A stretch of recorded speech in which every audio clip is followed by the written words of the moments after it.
Man City are growing increasingly optimistic about their chances of agreeing a bumper new contract for Erling Haaland.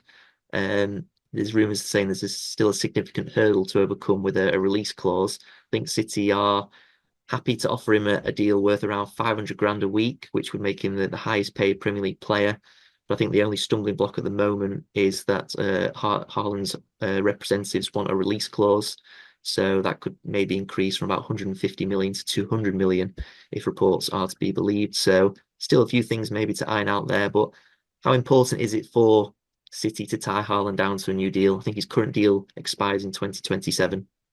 Yeah, absolutely. He's the best striker in the world. So we absolutely have to do it. And I think more than anything, it'd be important symbolically for life beyond Pep Guardiola. I think everyone knows that even if Pep stays, extends his contract, he won't be here in 3 years' time. It's almost certainly he's going to be gone at that point, which would be well into, which would leave still loads of time on whatever Haaland's new contract is. So City locking down their players would be a statement of intent to show that it isn't Guardiola or nothing, that we have to move on as a team, as a club after a decade of Pep. So I think more than anything, it'd be that the symbolism of that. I think signing your best players down, extending the contracts of your world class players, even if your manager doesn't plan to stay long term, I think would be a really positive statement for City. And I think Haaland, of course, a lot of been made about him only doing a short stint at City, potentially moving on. I don't think that'll be the case. I think City create such a healthy environment for footballers to be in, and I think they treat them like adults. They respect them, and they're very open and transparent about you know their future at City. And I think that tends to lead to players being here for a pretty long time if they're in the team, and obviously if they're winning as well, that tends to help. But I don't think it's a coincidence that City have had several players that have been here several years. He's not pushing a decade because I think it's a really nice place to play football, and I suspect Haaland feels that.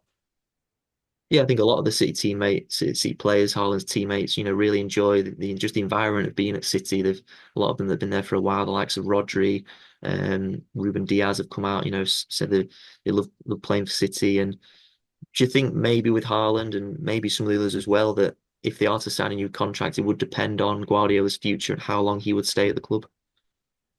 Yeah, potentially.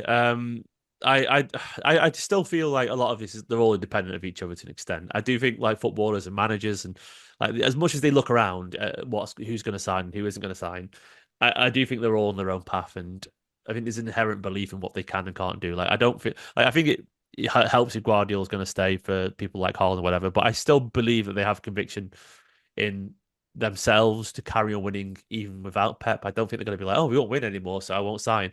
And I think Pep would stay even if Haaland hadn't signed a new contract as well.